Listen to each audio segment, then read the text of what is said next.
Because if you show a man you'll stay through anything, he'll start to believe he can put you through everything. Because when there are no boundaries, when you make excuses for the disrespect, when you stay after the letdowns, the broken promises, he learns something.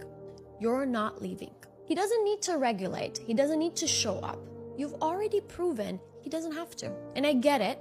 You thought loving him through his chaos would make him love you more. You thought your loyalty would teach him how to treat you, but it doesn't. It teaches him you'll tolerate anything just to be chosen. And once he learns that, he'll keep testing just to see how far you're willing to stay. I think for a first date, you really need to understand that first impression is last impression. So that first date needs to be everything. You know, that first date needs to be exciting. You need to be dressed to snatch him. You need to smell good, look good, everything in place, act excited, and make him think that if he lets you get away, that will be the biggest mistake of his life. That's what your first date is for, okay? Not to see if he gonna buy you something or if you can ask him for some money.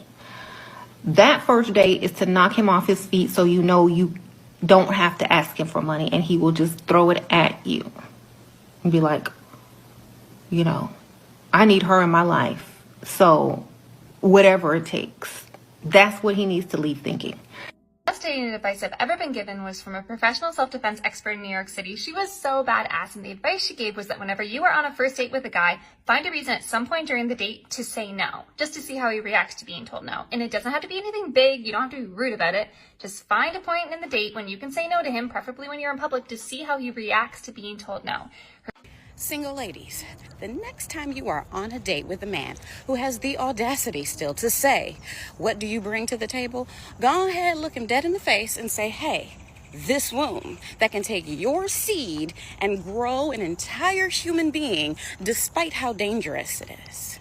After that date, comfortably block him. Just block him. The audacity. What's your biggest fear? Marrying a fucking loser who makes me go 50-50, work a 9 to 5, then go home to do all the cooking, cleaning, and childcare. Should women marry for love or money? Marry for money, honey. You can always learn to love the private jet. And if he's rich and boring, that's what headphones are for. What if he calls you too high maintenance? I'd tell him he's too low income for my lifestyle. Simple economics. How do you deal with men who aren't truthful? All men are liars. Just pick one who lies on a yacht. Should women cook to prove their wife material? What the fuck? The only thing I'm cooking is plans to find a man who can afford a chef. Where do people find the men you talk about? Stop looking for love at the gym. Go to a yacht club, baby. You're more caviar than protein bar. What should girls do if a guy's giving mixed signals? Mixed signals? Baby, this isn't Wi-Fi. If it's not strong and clear, disconnect. What's the fastest way to reject a man? Ask him to pay your bills and take you shopping. He'll run faster than the speed of light. Where can people learn more from you? Baby, just follow Joey on the street. You can tell how much a woman loves herself by looking at the kind of partner that she chooses. Whew, that one used to sting. Because when I look back at some of the people I entertained, the disrespect that I tolerated, the begging I did just to be seen, heard, and kept, yeah, I clearly didn't love myself. But here's the thing. I didn't know that at the time because I genuinely didn't know what love was. When you grow up in dysfunction, when you witness manipulation, silent treatments, control, emotional neglect, you start to believe that's what love looks like. So of course you go and find partners who give you more of the same. You call it love, but it's just the familiar pain you've been conditioned to survive in. Sis, it wasn't your fault, but it is your responsibility now. The moment I started doing the deep inner work, the moment I started learning how to truly love myself, I couldn't unsee the difference. Love doesn't confuse you. Love doesn't shame you. Love doesn't have you questioning your worth every other day. Real love feels like safety, not survival. So here's my advice if this message is hitting you hard. Don't jump into choosing better men before you learn to love yourself better. Because when you love yourself well, you automatically start rejecting what doesn't match. Your standards rise, your discernment sharpens, your peace becomes non-negotiable. You stop begging and start choosing. The partner you pick next will be a reflection of the love you finally learned to give yourself. So give yourself time, reparent yourself, study love in its healthiest form, and become the woman who can receive it. So ladies, if a man asks you, what do you want in a man? Tell him, right? Tell him that you want marriage. Tell him that you want commitment. Tell him that you like to go on vacation. Tell him that you like roses. Tell him, right? Because what's that's going to do, number one, that is going to weed out the one who can't afford you, right? It's also going to weed out the players, because the player is going to take what you say script for script, right? And you are there watching and observing, right? And there is nothing wrong if, right, the player want to show you all of that thing. If they want to take you on vacation, if they want to take you on expensive dates, if they want to buy you roses, you get some stuff for free, right? You see, the problem with you ladies is that you fall in love too quickly. When a man buy you roses, you fall in love. If a man take you on vacation, you fall in love. If a man do something nice to you, you fall in love. And between 1 week, right, you plan your marriage and you're so over in love with what the action that the man do, right? And so you need to watch what the man is doing, because guess what? No man could pretend for 3 months, but because you guys get so, oh my God, I'm so in love because he bought me flowers, he take me to dinner. That's why you end up getting play, right? And so ladies, be honest, tell them, what are they going to do? Right? You, as I said before, you will get some free stuff and you will see, right, the pretenders from the real person. Because if a man is going to play you, you telling him what you want in a relationship won't make a goddamn difference. It won't. If you guys' energy doesn't match, it won't make a difference. We have too much games when it comes to relationships. You should not fall in love only based on what a man do. Meaning they take you to dinner, they buy you clothes, they take you to vacation, they hold your hand, they give you good morning text. No. You should also fall in love based on integrity, right? Are they kind to other women? Are they kind to their mama, right? Do they follow, do they keep their words? Are they kind to strangers, right? Do they give? Do people talk good about them? Do they set good example, right? What kind of character do they lead as a man, right?